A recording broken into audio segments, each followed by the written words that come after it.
Oxygen food and talk, তাই বাংলার ঘরে ঘরে মুখরোচক। কি মনে হচ্ছে আমি বিপ্লবী না ডাকাত? যারা সত্যের পথে থাকে, যারা সৎ পথে চলে, তাদের ভয় পাওয়ার কোনো কারণও থাকে না। যারা ক্ষমতাকে কন্ট্রোল করতে জানে না, যারা ক্ষমতা পেলে সেটা কোথায় থামাতে হয় সেটা জানে না, সেই সরকারের তরফ থেকে যখন আমি নেমন্ত্রণ পেয়েছি, আমার তখনও যাওয়াটা পসিবল ছিল বলে গিয়েছিলাম, এবারেও পসিবল ছিল বলে গিয়েছিলাম। আমার মনে হয় আমাদের দেশের ইউথ, তারা যদি সঠিক পথে যদি থাকে, আমাদের মতন মানুষের কাজ তাদের সাথে দাঁড়ানো, তাদের পাশে দাঁড়ানো।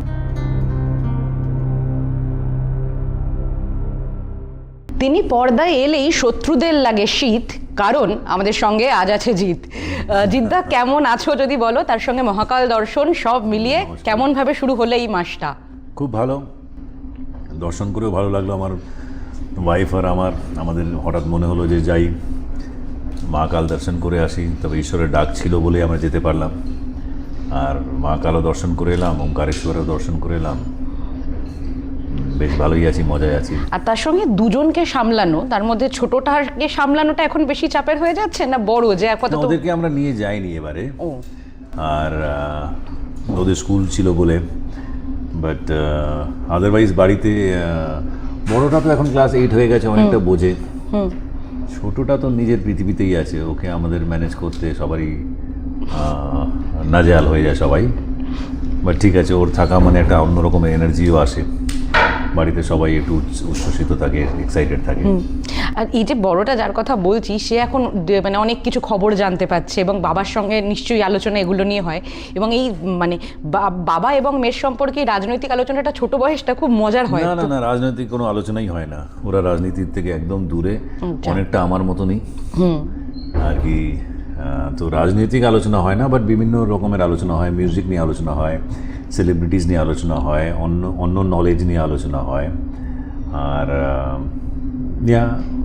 মানে বাড়িতে সবার সাথে কীরকম ইকুয়েশন আছে, কখন কী কার সাথে ঘটছে না ঘটছে সেগুলো নিয়ে আলোচনা হয়, আড্ডা গল্প গুজব সব কিছুই হয়। আর তোমার যে প্রাইভেট অ্যাম্পি থিয়েটারটা আছে, সিনেমা হলটা আছে, সেখানে লাস্ট কোন সিনেমা দেখলে তোমরা?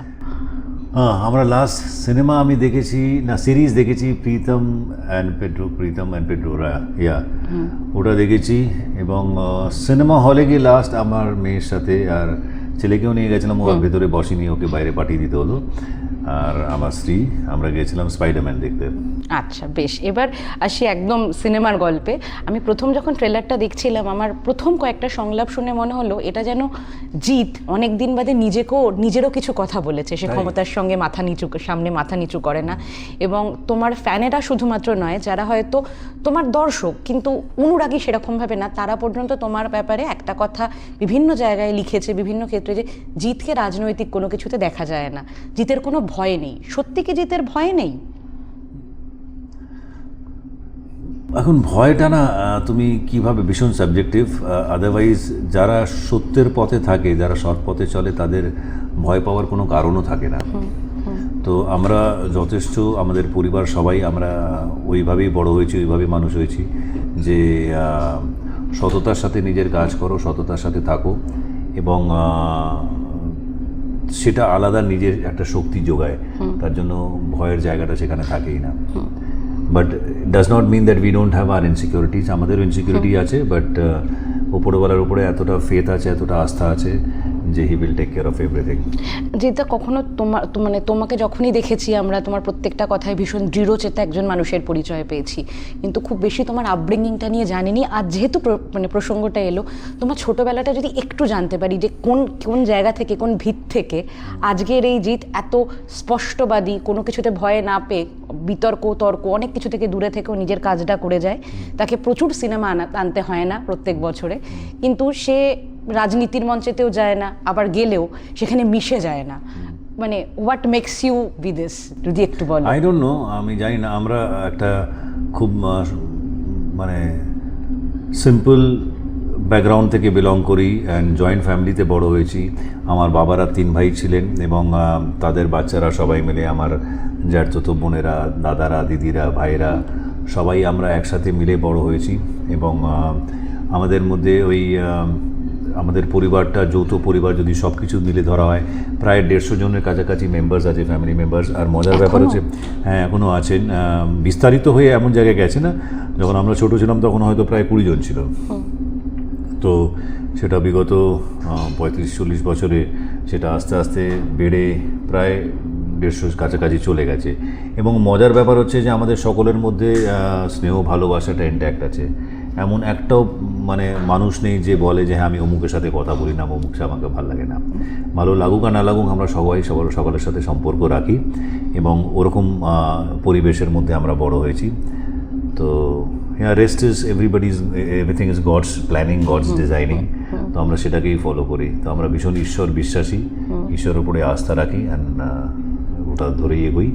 অ্যান্ড বাকিটা জীবন নিজে নিজে অনেক কিছু শিখিয়েছে, প্রত্যেকের নিজের জীবন দর্শন আছে। আমার জীবন দর্শন আলাদা আছে, আরেকজনের আলাদা আছে, আমার ভাইয়ের আলাদা আছে, আমার দাদার আলাদা আছে। তো আমার জীবন দর্শনে আমি যেভাবে বুঝি সেভাবে কন্ডাক্ট করার চেষ্টা করি। এবং তোমার একটি জীবন দর্শন যেটা তুমি কয়েকদিন আগে একটি শোতে শেয়ার করেছিলে মুম্বাইয়ে, সেটা মানে দারুণভাবে প্রত্যেকের কাছে প্রায় পৌঁছে গেছিল, সেটাও তুমি জানো, লাইফ ইজ অ্যাবাউট। আচ্ছা ওকে, আমার একটা পডকাস্ট। ইয়েস, হ্যাঁ, থ্যাংক ইউ। জিতে এবার আসি এই গল্পেরই একটা প্রসঙ্গে, সেটা হলো দেশপ্রেম তোমার কাছে কি? কারণ এখন অনেক ক্ষেত্রে দেখা যাচ্ছে যে দেশকে প্রশ্ন করার, সরকারকে প্রশ্ন করার মধ্যে একটা গুলিয়ে ফেলার চেষ্টা হচ্ছে বা হয়ে যাচ্ছে নানা কারণে। তোমার কাছে দেশপ্রেম কি? মানে ভীষণ ইম্পর্টেন্ট। মা বাবার সাথে যেরকম স্নেহ ভালোবাসা প্রেম থাকে, ঠিক তেমনি মাতৃভূমির সাথেই প্রেম থাকা উচিত আমার মনে হয়। যে আমাদের জন্মভূমি, মাতৃভূমি, আমাদের দেশ, তার প্রতি আমরা যদি কোনো রকমভাবে কিছু অবদান করতে পারি, কোনো কিছু কন্ট্রিবিউট করতে পারি, এর থেকে আনন্দের ব্যাপার কিছু থাকতে পারে না। দেশ আমাদের সম্মানের ব্যাপার। তো সেই জায়গা থেকে এই সময় দাঁড়িয়ে নতুন প্রজন্মের মধ্যে তোমার বাড়িতেও একজন বড় হচ্ছে আর একজন সবে পরিচিত হচ্ছে, তাদের মধ্যে কোন জিনিসগুলো তুমি ইনফিউজ করার চেষ্টা করো যে দিস ইজ ইয়োর মাদারল্যান্ড? কারণ তোমার ডায়লগটা ওটা তারা স্কুলেও শিখছে এবং আমাদের সাথেও কথা বলে তারা বুঝতে পারে। আমরা বাড়িতে শুধু আমরা 4 জন নই, আমাদের বাড়িতে আমার ভাইরা আছে, তাদের সন্তান আছে, তাদের স্ত্রী আছে, মা বাবা আছে, সবাই আছেন।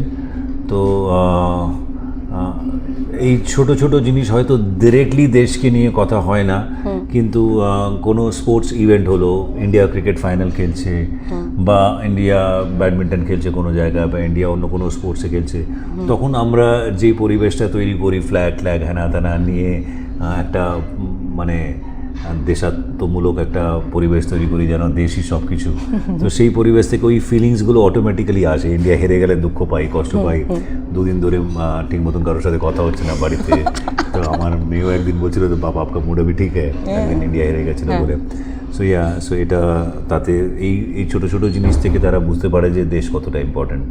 বেশ, এবার তোমার জন্য ছোটোখাটো কিছু শব্দ আছে, সেই শব্দগুলো শুনলে তোমার যেটা মাথায় আসে তুমি তোমার মতন করে বলো, যেটা একদমই তোমার সিনেমা নিয়ে রিলেটেড। ঠিক আছে। প্রথম, ভয়। আমার সিনেমা নিয়ে রিলেটেড। আমি একটা শব্দ বলবো তোমার। টাইগার। আচ্ছা, ওখানে ভয়ের উপরে কি করে জিত হাসিল করতে হয়, আমি সেই চরিত্রই প্লে করছিলাম যে আবিরের অল্টার ইগো হয়ে আসছে। আবির ভীতু ছিল, ভয় পেত, তো ওখান থেকে রয়্যাল বেঙ্গল টাইগার মনে পড়লো। ক্ষমতা আমার সিনেমা নিয়ে। তোমার সিনেমা নিয়ে নাও হতে পারে, মানে তোমার কোনো ফিলোসফি, তোমার শব্দটা শুনলে যেটা মাথায় আসে।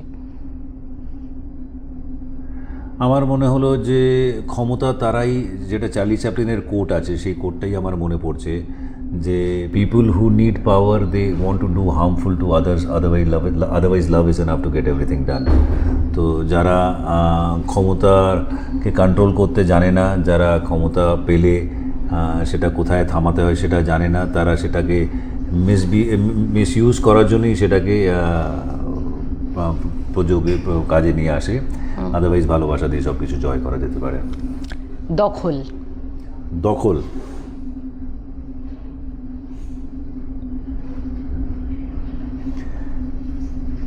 দখল নিয়ে এই মুহূর্তে তো কিছু মনে পড়ছে না, বাট আমার মনে হয় যে জোর করে কোনো জিনিস কারুর অধিকার দখল করা, এটা একটা নেগেটিভ জিনিস। আর এটা থেকে দূরে থাকাই ভালো।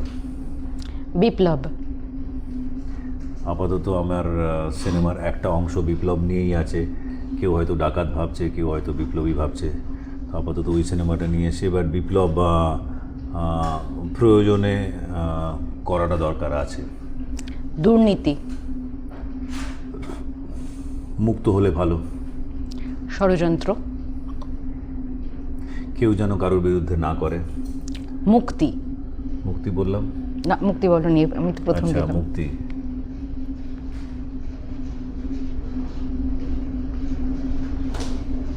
শেষ। আত্মার শরীরের মুক্তি হলেই তখন শেষ সব কিছু। পিছন থেকে ছুরি মারা। কাপুরুষদের কাজ।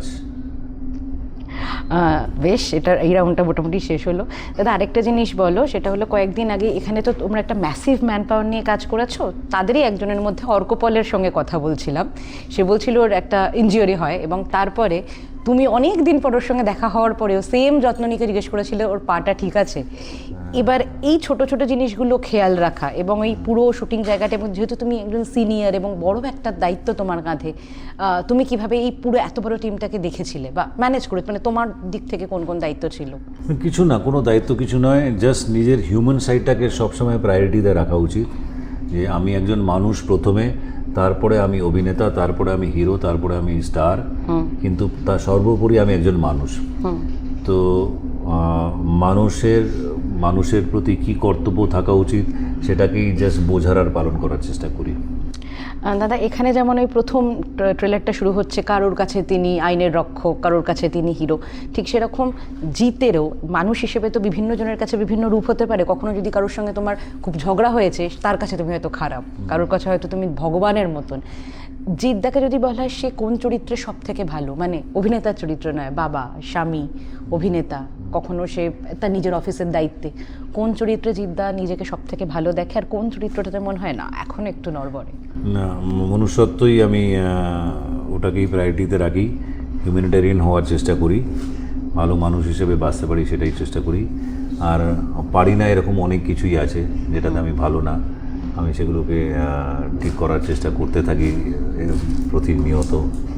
অ্যান্ড আমার মনে হয় যে শেষ দিন অবধি যদি আমার মধ্যে একটা মানে লার্নার একজন যদি বেঁচে থাকে, লার্নারকে বাংলায় কি বলবো? শিক্ষার্থী। হ্যাঁ, তো আমি সবসময় একজন শিক্ষার্থী হয়ে থাকতে চাই। যদি বলা হয় এতগুলো চরিত্র তোমার জীবনে হয়ে গেছে, তার মধ্যে কোন চরিত্রটা তোমার সব থেকে বেশি শেখালো, মানুষ হিসেবে গ্রো করলো, অভিনেতা হিসেবে গ্রো করলো? প্রতিটা ক্যারেক্টারই, বিকজ কি হয় না, যখন তোমরা কেউ হিরো প্লে করে না, তো হিরোর মধ্যে অনেক কিছু পজিটিভস থাকে আর প্রতিটা পজিটিভের একটা রিফ্লেকশন থেকেই যায়। তো সেরকমই প্রতিটা ফিল্মের মধ্যে প্রতিটা পজিটিভ ক্যারেক্টার, হিরোইক ক্যারেক্টার যেগুলো আছে সেগুলো কোনো না কোনোভাবে একটা রিফ্লেকশন ছেড়েই গেছে। আপাতত আমার কাছে যে কটা চরিত্র করেছি, বা ইমিডিয়েটলি যদি বলতে বলা হয়, আমাদের এই ফিল্মটা রিলিজ করছে, রিলিজের মুখে আছে বলে বলছি না, but this is definitely one of the most heroic or one of the most inspiring character, interesting character আমার মনে হয়েছিল, যেটা হচ্ছে অনন্তলাল সিংহের। চরিত্রটা ইয়েস বলার কারণটা কি এটাই ছিল? গল্প এবং চরিত্র দুটোই ভালো লেগেছিল। আর পথিকৃত্যের সঙ্গে এটা তোমার প্রথম কাজ, তো অন দ্যাট নোট কোন কোন জিনিসগুলো তুমি দেখতে পাও ডিরেক্টর হিসেবে, মানে আমরা ভীষণ এনজয় করেছিলাম, আমি পথিকৃৎ আর সমীক হালদার, আমরা তিনজনই মিলে এভরিডে সেটের মধ্যে যখন ঢুকতাম, ওদের এনার্জি থেকে আমার এনার্জিটা ডেভেলপ হয়ে যেত এবং তাদের সাথে যখন আমরা থটস এক্সচেঞ্জ করতাম, একে অপরের সাথে আলোচনা করতাম যে হ্যাঁ এই সিনটাকে কীভাবে অ্যাপ্রোচ করা হচ্ছে, কী আছে না আছে, অনেকটা ওদের ভাবনা চিন্তাই থাকতো, বাট কখনো কখনো সেটার মধ্যে আমি সামিল হয়ে যেতাম এবং সেটাতে আমরা যখন থটস এক্সচেঞ্জ করতাম, ভালো খারাপ সব জিনিসগুলো আলোচনা করে নিজের মতন করে মিলিতভাবে যখন মনে হতো আমাদের হ্যাঁ আমরা ঠিক জায়গায় আছি, তখনই আমরা শ্যুট করতাম। তো এই জিনিসটা আমার সব থেকে ভালো লেগেছিল। এবং পথিকৃৎ বসুর এর আগে যে কটা কাজ করেছে তার মানুষ তাকে কি নামে ডেকেছে আমি জানি না, বা ওকে কীভাবে দেখেছে, কোন চোখে দেখেছে আমি জানি না, বাট আমি নিশ্চিতভাবে বলতে পারি যে এই সিনেমাটা রিলিজ হওয়ার পর পথিকৃৎ বসু কাজ দেখে মানুষ সারপ্রাইজ হবে, অনেকেই সারপ্রাইজ হবে। দাদা এটার জন্য তোমার একটা মেন্টাল প্রিপারেশনে নিশ্চয়ই লেগেছিল, মানে এই চরিত্রটা যেহেতু অনেকটা, ইয়েস অফকোর্স, থ্যাঙ্কফুলি আমি সময়ও পেয়েছিলাম, আমাদের স্ক্রিপ্ট আগে থেকেই রেডি ছিল, প্রথম দিন থেকেই রেডি ছিল, খুব বেশি ফাইন টিউনিং করতে হয়নি, অল্প স্বল্প যা করতে হয়েছে, যার ফলে কী আছে 3 মাস 3.5 মাস আগে থেকে আমি পুরো স্ক্রিপ্ট নিয়ে রেডি ছিলাম। ফিজিক্যাল ফিটনেস মানে সেটাওকে আলাদা করে গ্রো করতে হয়েছে? ফিজিক্যাল ফিটনেস মানে কি আমি বেসিক ফিটনেসটা মেনটেন করার চেষ্টা করেছি, এবং বাকিটা মেকআপ, মেন্টাল প্রিপারেশন এগুলো দরকার ছিল। তো সেই সমস্ত কিছু নিয়ে চলবে আমরা এবং তার ফলাফলটা দেখতে পাবো। তবে শেষ যে প্রশ্নটা না করলেই নয় সেটা হলো সিজেপি প্রোটেস্ট, মানে যেখানে তোমাকে মানে যেখানে তুমি যখন ওটা যে তোমার পোস্টে শেয়ার করেছিলে বহু মানুষ তোমাকে ভালোবাসা দিয়ে ভরিয়ে দিয়েছিল, আবার একই সঙ্গে এই প্রথম জিদ্দাকে দেখা গেছিল রাজনীতির মঞ্চে যখন প্রধানমন্ত্রী এসেছিলেন। তো অনেকেই ধরে নিয়েছিল এইবারে মনে হয় জিদ্দা ফাইনালি পলিটিক্সে জয়েন করলো, তাদের জন্য তুমি কিছু কিছু বলবে? না, দুটো আলাদা আলাদা জিনিস। প্রথম হচ্ছে সিজেপি নিয়ে যদি বলি, আমার মনে হয় আমাদের দেশের ইউথ তারা যদি সঠিক পথে যদি থাকে, আমাদের মতন মানুষের কাজ তাদের সাথে দাঁড়ানো, তাদের পাশে দাঁড়ানো। তো আমি সেইটুকুই করেছি, এর বেশি কিছু করিনি। এবং বাকি দ্বিতীয়টা যেটা হচ্ছে রাজনীতির মঞ্চে দেখা যাওয়া, সেটা রাজনীতির মঞ্চ বলে আমি দেখি না। আমি দেখি যে আমাদের রাজ্যের মুখ্যমন্ত্রীর শপথ গ্রহণ হচ্ছে, সেটা 2011তেও যখন টিএমসি সরকারের হয়েছিল, মমতা ব্যানার্জি শপথ নিয়েছিলেন, তখনও আমি গিয়েছিলাম। এবারে যখন শুভেন্দুবাবু নিয়েছেন তখনও আমি গিয়েছি। তো আমার কাছে তখনও ফান্ডাটা ক্লিয়ার ছিল যে আমাদের রাজ্যে একটা বদল হচ্ছে, নতুন সরকার আসছে। সেই সরকারের তরফ থেকে যখন আমি নেমন্ত্রণ পেয়েছি, আমার তখনও যাওয়াটা পসিবল ছিল বলে গিয়েছিলাম, এবারেও পসিবল ছিল বলে গিয়েছিলাম। আর আমাদের পক্ষে ডেফিনেটলি পসিবল হতে চলেছে একটি দারুণ সিনেমা দেখার সম্ভাবনা। তো দর্শকরাও তো তা দেখতে চলেছে, তাদের যদি একটু সুন্দর করে নেমন্তন্ন করে দাও। ইয়েস, আপনারা সবাই মনে রাখবেন যে 14ই অগস্ট রিলিজ করছে আমাদের ফিল্ম। কেউ বলে বিপ্লবী, কেউ বলে ডাকাত। সবাই সপরিবারে এসে সিনেমা হলে দেখবেন। এটা একজন মানুষের শুধু গল্প নয়, এটা হচ্ছে এমন একজন প্রশ্নের গল্প যার উত্তর আমরা খুঁজে বেড়াচ্ছি, যে আমরা আজও কি সত্যি সেই স্বাধীনতা পেয়েছি যেই স্বাধীনতার জন্য আমাদের বিপ্লবীরা লড়াই করেছেন। আসবেন সবাই মিলে পরিবারের সাথে এসে দেখবেন। কেউ বলে বিপ্লবী, কেউ বলে ডাকাত। 14ই অগস্ট থেকে সিনেমা হলে রিলিজ করছে। Thank you very much.